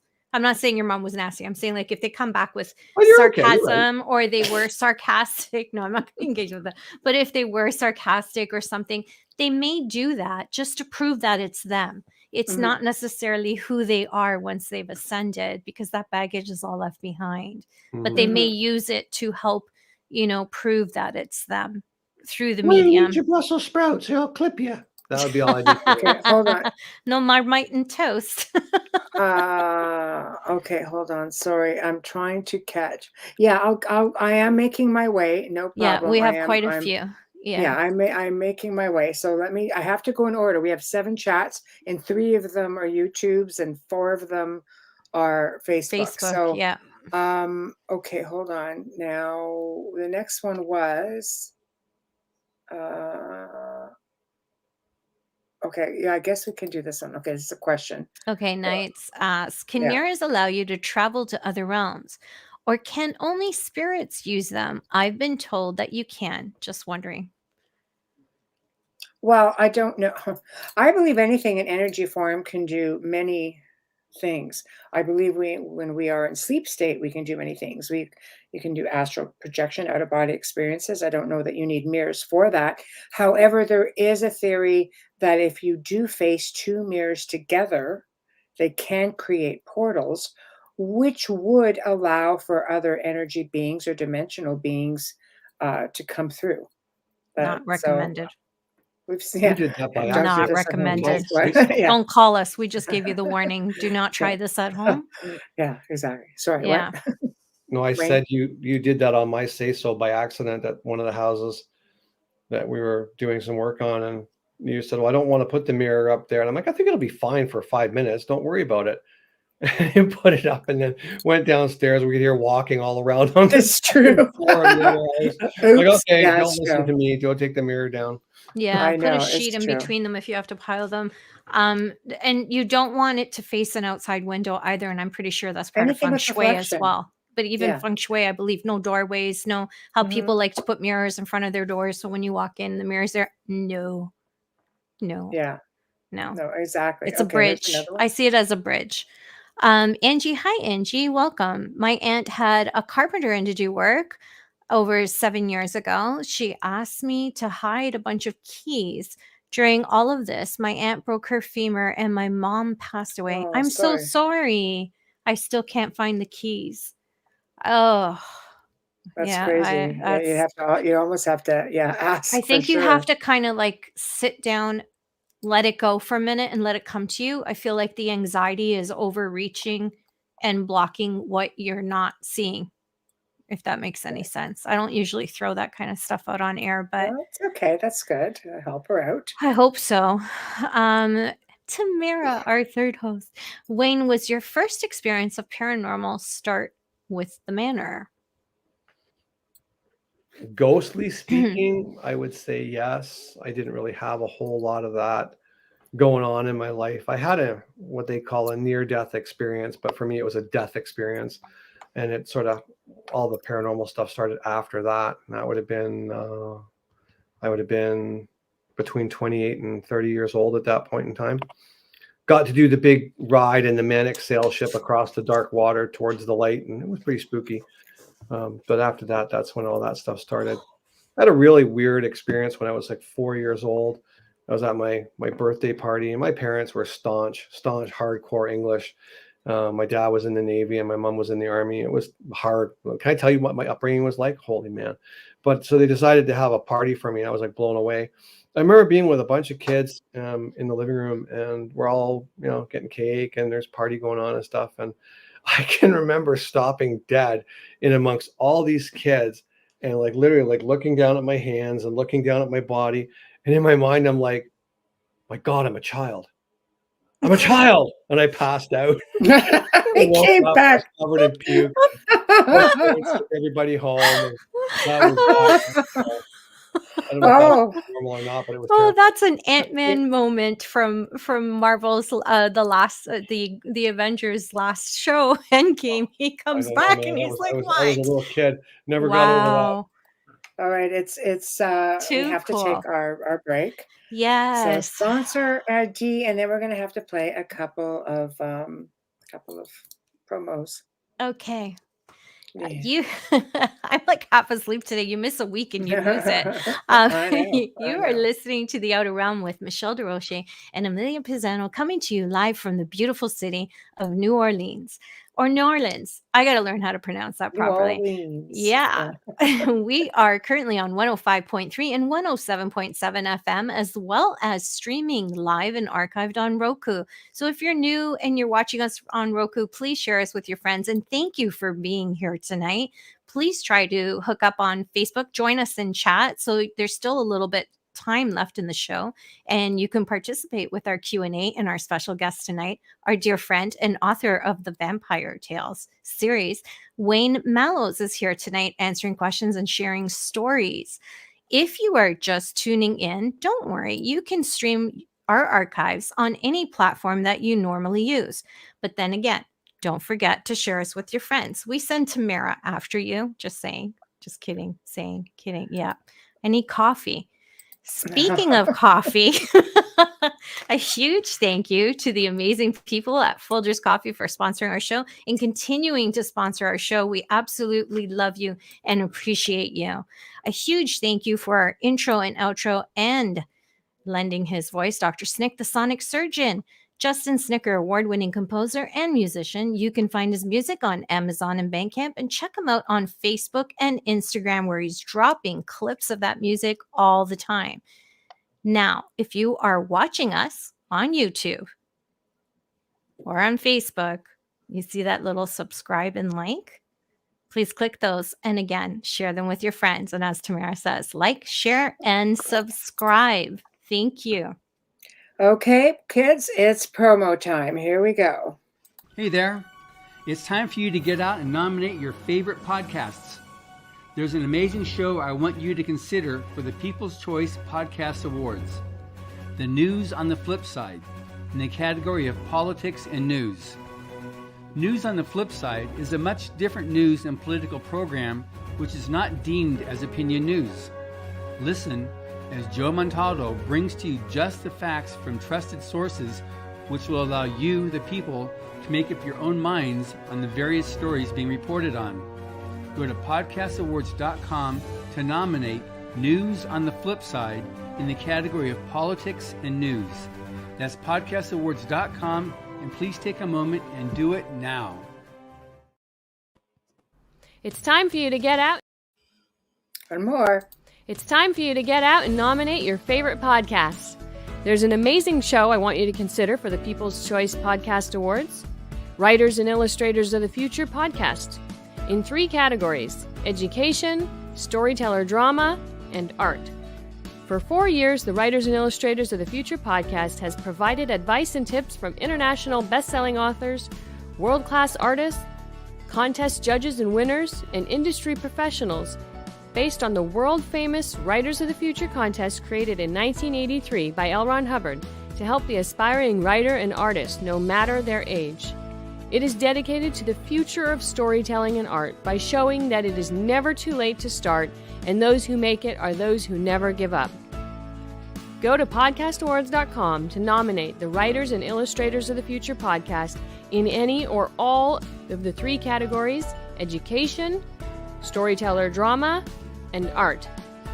That's podcastawards.com, and please take a moment and go out and vote now. Okay, we're back. So, where were we? Wayne? Yeah. I was sitting here. Okay. So the house, when you started renovating, I mean, well, it was a 12-year endeavor, but at some point, I know this because I was there, and I think I experienced a little bit of that. The house or the spirits, because, I mean, most of the spirits long gone, and, you know, anyone left behind was pretty much already ascended. They were just there because they loved to be there.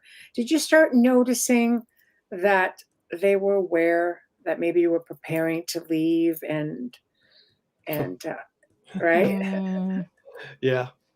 It's, I'd explained to Margaret, the original owner of the house, or the house was built for, that my time here was done and I had to move on. And I explained why and all the reasons. And I said, I really hope that, that you are happy with the way I'm leaving the house, and that you are pleased with the work that was done. I'd like to think that I left that in a good space where it's going to last another 100 years, because boy, it was rough when I got it. And, I know that they were sad. I mean, there was a lot of times where I would tell Michelle, like, you got to talk to these people. I can't work here forever. Because, I mean, shit was happening, like stupid stuff, like pipes would start leaking that have never leaked before. Like hydro would go off, electrical would stop working, and it would just be ridiculous. Like, this stuff was fixed 10 years ago. It should not be acting up now. I take it all apart. There's nothing wrong with it. Put it back together, work fine. Just wasting time. So yeah, I think they were sad to see me go, but at the same time, like, I can't go on forever. I painted the house last summer and literally took 2 months to paint it, all the outside trim and stuff. I needed one of those telescopic man lift trucks to drive around the house and up and down 3 stories. It was evil. Just evil. Yeah. Last 10 years, I'll be 70 years old the next time it needs doing, and I am not doing it, right? Understood. Tamara, to your question, no, because I would explain to them, like, to ridiculous lengths, I swear. I would call a family meeting in the dining room and I would say, can I talk to all these different people? Can you come to the dining room? I want to explain to you what I'm doing in the next 3 weeks. I'm not destroying your house. I'm pulling the whole dining room ceiling down. I've got to repair this. I've got to repair that. So if you see me taking a hammer to your ceiling, please don't panic.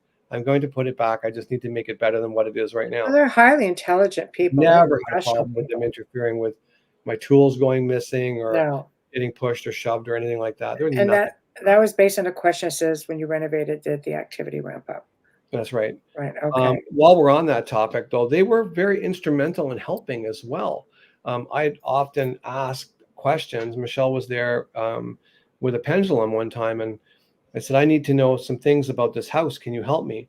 And she got her pendulum out, and we found where doorways should have been, where kitchen doors should have been, where walls were put up where they shouldn't have been.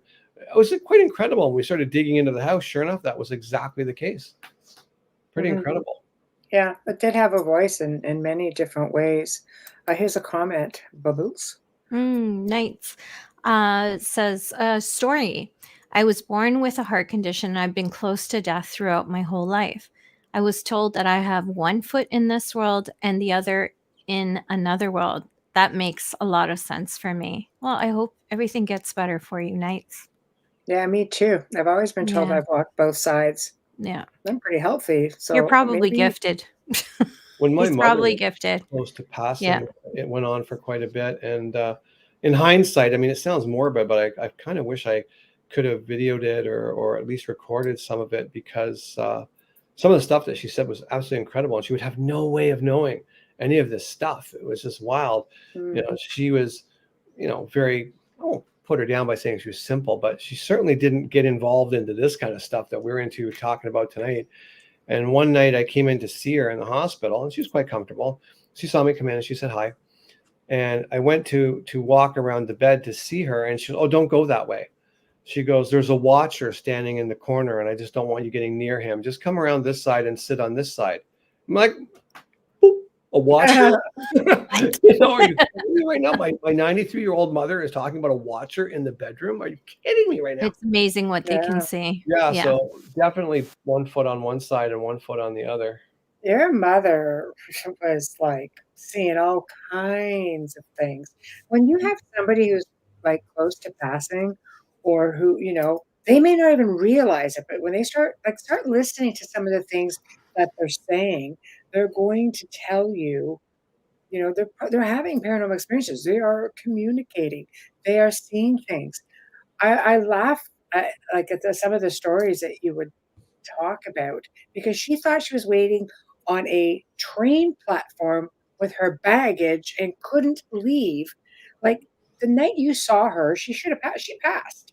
Oh, I'm sure she did. Without a doubt, I'm sure she did. Yeah. I got a call from the hospital, and they said, it's close, can you get here? So I left work and I got up to Bracebridge, 2 hours away. I got there about 3 a.m. and I went in and she was there, and I just sat down, and she kind of looked at me, and she was gray and very old looking and very sad looking. And I said, "You all right?" And she said, "I'm fine. I'm just cold. I'm tired." And I said, "Okay." So she held my hand. I sat there for a while, and then she just did that whole, Mm-hmm. that was it. So I'm there, hold her hand went limp, and I'm like, okay, that's it. I guess that'll be the end of that story. And then I'm kind of getting comfortable with the whole idea. And then she goes, and Wayne goes, "Ah!" So my mom survived. I almost dropped dead on the floor. Yeah. I was not expecting that at all. Takes a while for that last breath. But when she came out of that whole thing, completely different person, night and day, like nice, wanted to share her things with people, was interested in what you had to say, and was complimentary to everybody. And I'm just like, hated sharing. Yeah, well, that other side kind of woke her up, well, literally. I think Oh, it honestly, got Amelia, better. what happened was I think Yeah. she got over there, and the Yeah. guy went, right, what's all that stuff behind you? And she went, oh, that's all this baggage I got to bring. And they went, no. You stay here until you get rid of the baggage, or you're going to be stuck with it forever. Fix it. Yeah. So she did. And man, did she ever become a really different person. But from that point on, she was on about the train station like there's nobody's business. They're very polite here, but boy, I would never use this carrier again. Boy, I've been here for hours. They just won't listen to me. They won't take my stuff. I don't know where we're going. I've been stuck here for hours. Crazy. I can't bring my bags. I can't bring It's amazing how they understand things. It's incredible. You have to pay attention. Yeah, she started to experience with a cat. Oh my God, yeah. What happened? Well, there's two stories with the cat. The first of all was I came in and she was talking to me, and all of a sudden she goes, excuse me for a minute, Wayne. And she looks the other way to cross the bed and she goes, yes, dear, that's a lovely cat. But it's not my cat. My cat has a much longer tail than that cat, but it's beautiful. I'm glad you brought it to show it to me. She's quite lovely. Okay, dear. Okay, you go on then. Yes, Wayne, carry on. Sorry. I'm just like, what? Who are you talking to? It was pretty wild. And then my mom did have a cat. It was named Smokey. And the night that Smokey passed, I didn't know about it. Smokey was staying with a friend of my mom's. And Smokey was elderly. And so my mom was in bed and she couldn't read or anything. She was semi-blind. But she said, later, she goes, she woke up to a woman's voice. And she said, the voice said, hi, Mom. It's me, Smokey. She goes, I wanted to let you know I passed this morning, but I'm okay. Oh. I'm on the other side and I don't want you to worry about me. Everything is fine. Oh. So then the woman who had the cat phoned my sister, who was closest to the home she was in, told her the news. And my sister was like, well, I better go over there and let her know because I don't want her hearing about it from someone else. So my sister walks in and my mom's like, oh, hi, Christine. How are you? She says, I'm fine. How are you? She goes, oh, I'm a bit off this morning. I'm not feeling the best. And she goes, why is that? She goes, Smokey came to visit me in the middle of the night, told me she died and she's moved to the other side and she was okay. My sister was like, and she goes to the nurse's station. She goes, right. So who was in here this morning to speak to my mother about the dead cat? And they looked on the book. She said, well, you're the only person that's come in the last 2 days. So no one. Wow. I think it's fantastic, though. Brilliant. I love it. Yeah, me too. I love it. Brilliant. Me too. Okay. Well, my dad was going through his stuff, too. It was very different. Sorry, this is a really quick one. Like, he was obsessed with time. So obsessed with time. He was just on the verge of dementia. And he would wake up and he'd look at me and he'd be like, what time is it? And I said, it's 7:30. And he goes, what day is it? I said, it's Thursday. And he goes, okay, I haven't missed it yet. I'm still on time. I haven't missed it yet. And I had no idea what he was talking about. And every time he wake up, what time is it? What day is it? And I think he was so tired of this existence that he was probably on the other side while he slept saying, get me out of here. Like, bring me home, take me home. My body hurts. I'm done. I'm tired. And they were like, we can't bring you home, but we can tell you you're coming on Tuesday at 2:00. Something to that effect. Yeah, understood. What it was, because he was obsessed about it. Because he would be like, is it Tuesday? No. Is it 2:00? No, it's not. It's Thursday, 7:30. You're fine. It's okay. That's the sort of stuff that he went through. And then he passed on Wednesday morning. That is incredible. I've never heard anything like that. Yeah, that is incredible. What I want to do before we tackle another question, because we've talked about this with guests on our show, and usually you're trying to put the story in chat because I say, wait, put the story in chat. It's 3 pages long and you run out of words. I know. So it's like, damn it. So tell everybody about the out-of-body experience you had, or the experience when you died. Your Right. near-death Okay. Yeah. Yeah. experience, because you try to put it in there, you're trying to explain it, and I'm like, and you run out of words 148 on characters YouTube. isn't going to cut it. Yeah, so Yeah. let's just do it. Let's put it out there. All right. It's Yeah. fascinating to me. I was really sick. I was working. I worked outside line crew. It was hard job, hard weather. For the phone And company, just for those. Yeah. that year there was a big meningitis scare.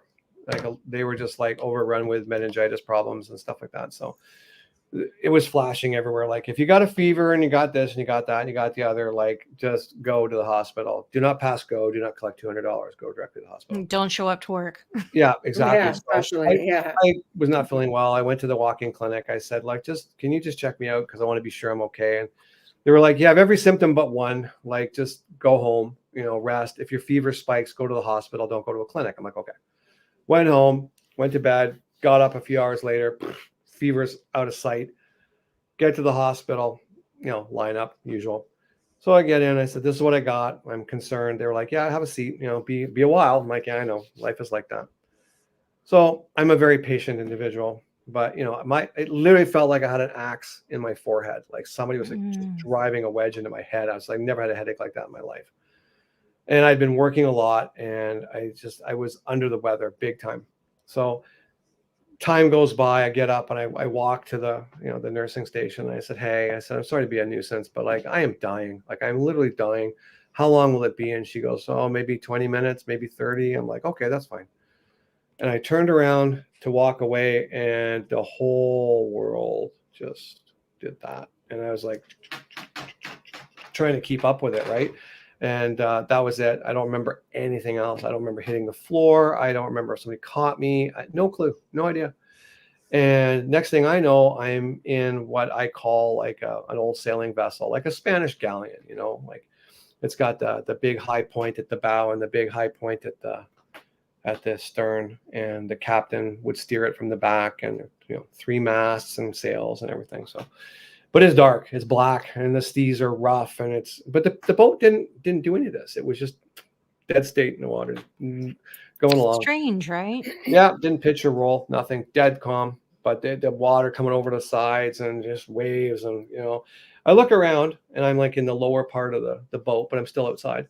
And we're all wearing like black raincoats and a little black rain hat. And I look around, there's a whole bunch of other people just like me, all wearing raincoats and hats. And I'm like, oh man, wow, different. And so I look to the front of the boat, and there's this lighthouse way off in the distance up on a cliff. And you see the beam of light. They usually sweep back and forth. This beam of light came right across the ship, right through the sails, over the masts.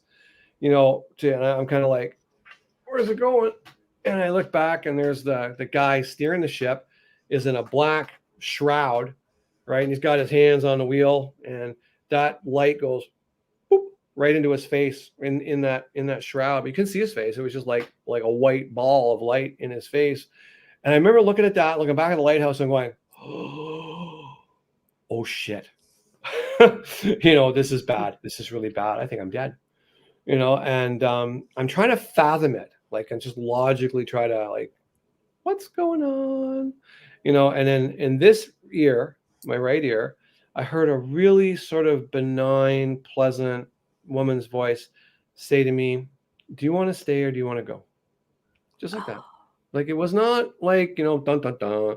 Very, very peaceful, quiet, benign. And I didn't even get a chance to answer. I just thought about my kids, and I'm back. I'm in a hospital bed. I'm like, like just in pain. Like I'm in so much pain. It's like unbelievable. The first thing I hear is the nurse say, I have a pulse. Oh, crap. Yeah. And I'm just laying there going, I want to die. I've never heard a freaking story like that in my life. Right off the bat, thinking river Styx. Yeah. Wow. Like, I said to them afterwards, they came in and she goes, how can a guy like you with such great big veins have nothing in them? I'm like, I don't know. I just have a bad headache. Can I get something for pain? She goes, not until the doctors double check you and everything. I'm like, okay. Yeah. So they kept me in overnight and they came in the morning. I'm like, okay, real talk, right? Did I die last night? And they're like, no, you didn't die last night. You just passed out. I'm like, I don't believe you. If they didn't have anything on. Yeah, exactly. And that's something that I heard when you hear. I've got a pulse. You'll hear that Mhm. from a lot of people who have NDEs. Yeah. What you don't hear is how you deaf the NDE. No. Mhm. That is the only time I've ever heard that story is from you. I've never The only heard thing I anyone know say about that. being in the hospital is unless you're dead, you don't stay in. They're just No. like, here's Tylenol, go home. Yeah, they don't And keep you. they kept me overnight. They wouldn't let me go till the following night. Like, if there's nothing wrong, then why did you keep me? It's so curious. No, they don't Mm. keep. John gave Sabrina her kidney, and he was home the next day, 24 hours. Michelle's What do like, you mean, "What?" right? I'm like, "Yep, going home. I don't know Apparently, how I I'm gonna passed do out in the this." hospital room and they kept me for a day. That's because you passed out. If you need them, they will keep you. If you Mm. don't need them and someone's at home to check your temperature and your vital, that's it. It's Yeah. a different world. All right, last Okay. question of the night. Yes, Stevie, no wonder. Do you think if a person has an attachment and or mental illness slash trauma before passing, do they carry that on the other side? I don't know if you're aware, Stevie, that's about 3 questions, but yeah, I'll sum it up as Michelle will do it. Yeah. well, no, I'll start. Everybody can chime in. Yeah, no problem. I think it depends how you die. If you die and you're fully aware that you're dead, you'll leave it all behind. But if you die suddenly and you're not aware, you could very easily, if you get grounded, it'll stay with you, in my opinion, because I've seen it multiple times. I'm sure Amelia has. Thoughts? Yeah, an attachment doesn't follow into the heaven side of things. No, but Attachments, but it can in the karmic soul. That's the whole thing. This question can also be answered in a karmic way. If that's something that still has to be repeated and finished, again, the unfinished business, you can go into stories of generational curses and all other things as well with that. it's pretty convoluted. Yeah. But let's just talk the attachment for a moment.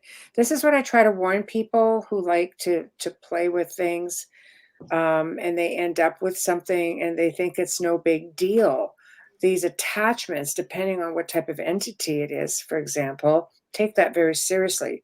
The end prize, of course, is essence, yours. So we have seen spirits with attachments who are being fed off of or who cannot cross over because these things don't allow it.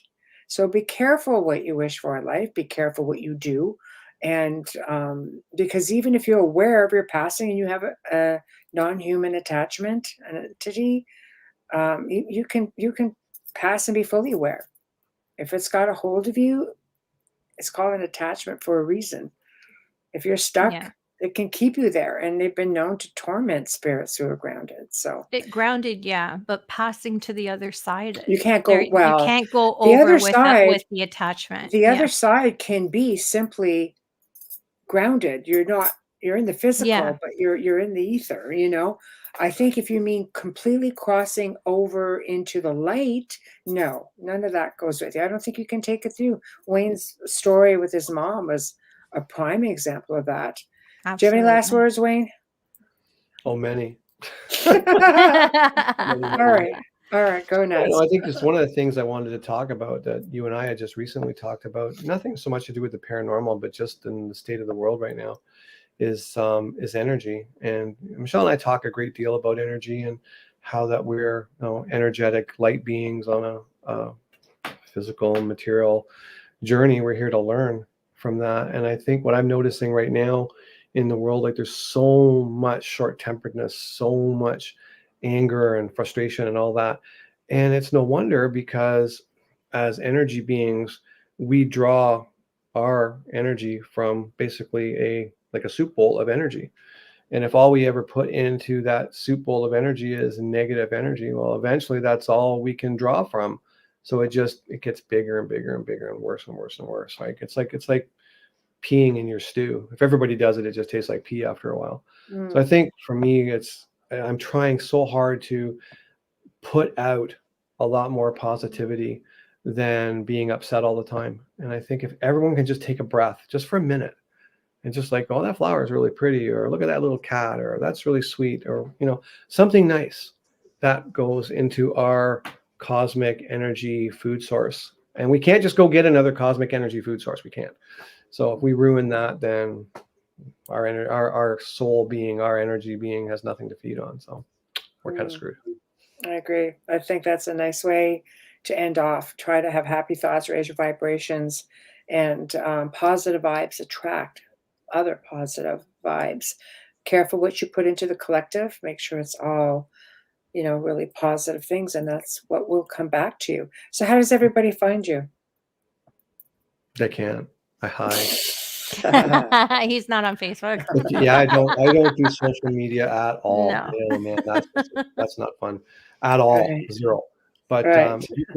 you can find me at my website, which is just www.waynemallows.com. My email is pretty simple. It's wayne.mallows@hotmail.com.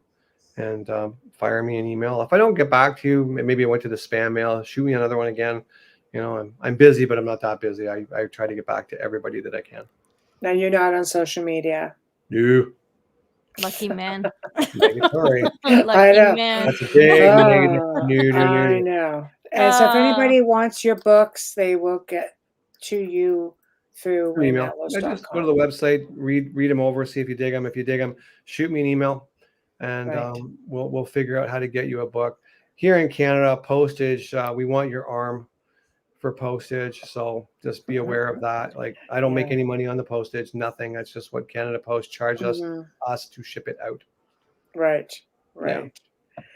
Okay. Well, guys, it's the end of another awesome segment. So big thank you to our special guest and, my compadre, Wayne Mallows, and author of the Vampyre Tales. So check him out. Go to his website. You get to see and read the first chapter of all 4 books. And Tune in then next month. We're going to talk about the comparison of nails and screws. there we go. So big thank you to Folgers Coffee for sponsoring us tonight and every night. We appreciate you so very much. And thank you for continuing to be a part of our journey. Also, big thank you to Dr. Snick, aka Justin Snicker, the Sonic Surgeon, for providing us with your music and your voice for our intro and our outro.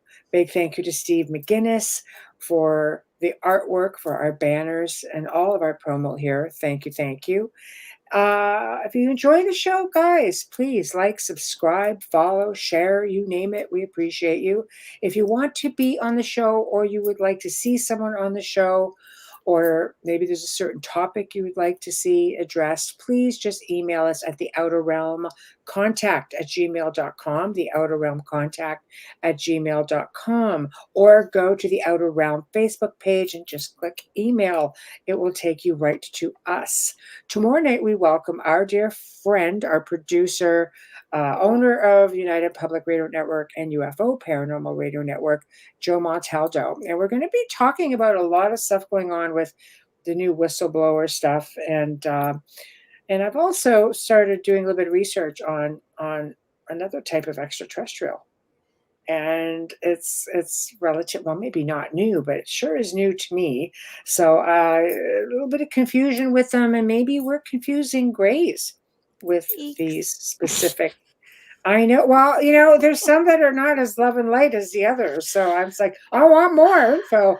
So I think Chris is going to pick Joe. I know, right? Nightmare Of course, we're going to Thursday. pick Joe's brain a little bit. So, and we never know with Joe which way it's going to go.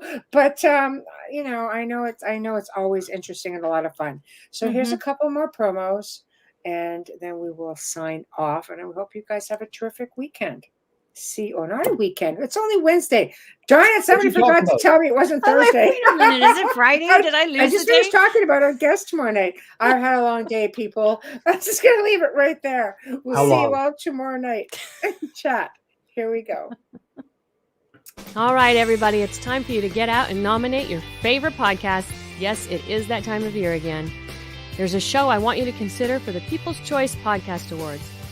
UFO Undercover in the category of entertainment. UFO Undercover brings you some of the most revealing and current research that is being done with respect to alien abductions and contact. Host Joe Montaldo has been an abduction researcher for over 35 years and is uniquely qualified to bring you live interviews with some of the most well-known researchers in ufology. Go to podcastawards.com to nominate UFO Undercover in the category of entertainment. That's podcastawards.com, and please take a moment and get out and vote now.